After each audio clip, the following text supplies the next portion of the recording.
문제가 생기겠죠. 이제 그걸 미리 막자는 겁니다. 그 외에 나머지 의견은 또 저희가 참고하도록 하겠습니다. 네, 전문가분들이나 학계 소속이신 분들 의견 한 번 더 듣고 댓글 소개해드리겠습니다. 맨 앞에 계신 여성분께 마이크. 우리 최상욱 선생은 전문가 아닌가 봐요. 손을 안 드시는데. 이름만 분류를 그렇게 해놨어요. 네. 네, 맨 앞에 계신 여성분께 마이크 전해드리겠습니다. 네, 맨 앞에 계신 여성분이 정세영 교수님이시군요. 네. 예, 충남대학교 경제학과에서 학생들을 가르치는 정세은입니다. 저는 실수요자 위주로 부동산 시장을 바꾸겠다라고 하는 그 정책 방향에 대해서 정말 공감을 합니다. 그러나 이 실수요자가 누구냐라고 했을 때 정책의 대상이 되어야 할 핵심 실수요자에 대한 정의가 좀 되어야 한다고 생각합니다. 제가 학교에서 학생들을 가르치는데 공부 잘하는 상위 5% 학생들은 가만히 내버려도 잘 알아서 합니다. 그래서 저희가 관심을 기울여야 할 애들은 아니면 또 이 수요자들은 무주택자인 하위 50% 그리고 정상 범위의 가격의 주택을 가진 전국 평균 아파트 평균이 5억이거든요. 그 정도의 아파트를 가진 수요와 공급을 그리고 금융을 거기에 포커스를 맞춰야 하는 것 같고요. 우리가 서울에 20, 30억짜리 아파트 공급이 부족해서 현재의 문제가 발생하지는 않습니다. 저마저도 그런 아파트를 살 수가 없고요. 이미 그런 아파트들은 피카소의 명품 같은 아파트라고 저는 생각을 합니다. 그런 아파트들은 부모의 재력 그리고 은행의 도움 그리고 맞벌이 대기업 이런 부부들이 가능한 것이어서 오히려 그런 집이 공급되어야 되지 해서는 안 된다는 것은 아닌데요. 그것이 너무 언론 지상을 휘두르고 있어서 마치 그것이 부족해서 우리나라의 그 부동산 문제가 있는 것처럼 그리고 정책이 너무 거기에 이제 과잉 반응하는 것은 맞지 않다고 생각을 합니다. 오히려 그런 부분에서 투기가 발생하지 않도록 세제가 잘 잡혀야 하고요. 그곳에서 투기가 발생해서 그 가격이 올라가면 거기만 올라가는 것이 아니라 서울 전 지역에 그리고 지방에 제가 사는 대전 같은 경우에도 핵심 지역의 가격을 올리고 그러다 보면 자산 양극화 이런 것들이 있거든요. 그래서 제가 기대하기로 이제 조만간 세제 개편안이 나올 텐데 이 세제 개편안이 좀 강력한 것이어야 된다고 생각합니다. 자, 칼집에서 칼을 뽑았는데 이 칼이 과도 아니면 구멍이 숭숭 뚫린 아니면 녹슨 칼 이어서는 시장을 잡기 어렵다고 생각을 합니다. 제가 우려하는 거는 거주 중심으로 바꾼다고 하는데 거주 중심으로 바꾼다고 하면서 거주자들에게 더 많은 또 세제 혜택을 주는 것이 된다거나 똘똘한 한 채를 좀 규제를 강화한다고 하면서 똘똘한 한 채를 너무 높게 설정을 해서 또 다른 구멍이 생긴다거나 또 보유세를 강화한다고 해서 보유세 강화에 대한 상응으로 양도세를 낮춰준다거나 하는 이런 방식이어서는 안 됩니다.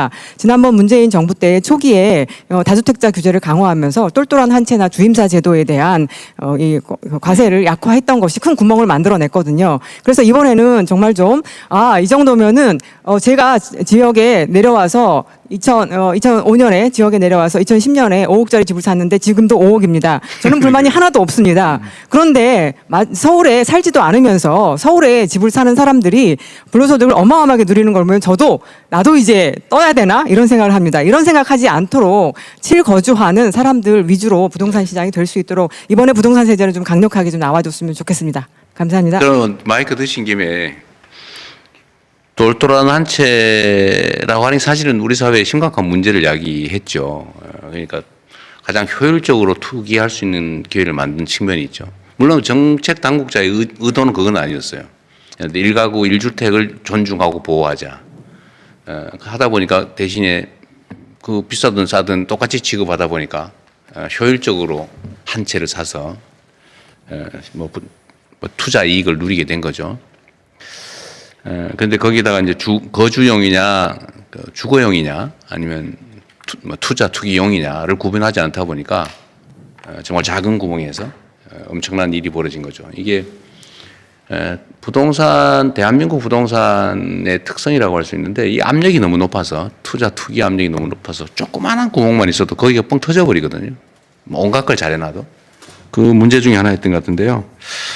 그러니까 어떤 선도적인 아파트 가격이 다른 데를 끌어올린다. 이광수 선생 주로 주장이신 것 같던데 일리가 있는 얘기 같아요. 어디가 한 오르면 따라 오르는 거죠. 키 맞추기를 하고. 그래서 이거를 좀 규제해보자는 생각 중에 하나가 이제 초고가 주택을 누르자. 쭉 단지들이 있으면 여기를 누르면 단계적으로 계속 올라가는 수요가 있어서 어딘가 막히면 단계적으로 더 압력이 줄어들지 않겠나 이 생각이잖아요. 근데 그렇게 할 때 그럼 어느 정도의 그 예를 들면 세부담 이게 어느 선에서 어느 정도가 적정한지 한번 그 얘기 한번 해보시죠. 뭐 예. 다양하겠지만 그 간단하게. 똘똘한 한 채는 뭐 현재 간단하게 얘기하면 종부세 대상일 거다. 일단은 현재 기준으로 본다면 비주거용과 비주거용 그 주거용이 아닌 이걸 구분할 거냐? 구분한다면 어느 정도 가중할 거냐? 초고가로 만약 키재기 경쟁을 누른다면 어느 금액에서 어느 정도가 적정하냐? 그 얘기를 한번 듣고 싶어요. 네, 다른 얘기 말고. 알겠습니다. 예. 저는 실거주에 대해서만 뭐 보호를 한다면 보호고 해야 될 것 같고, 그리고 전국 평균 가격이면 너무 낮을 수 있어요. 그래서 전국 평균 서울은 가격에 전국 평균 가격 아파트가 없어요. 예, 평균 가격이 한 2배 정도.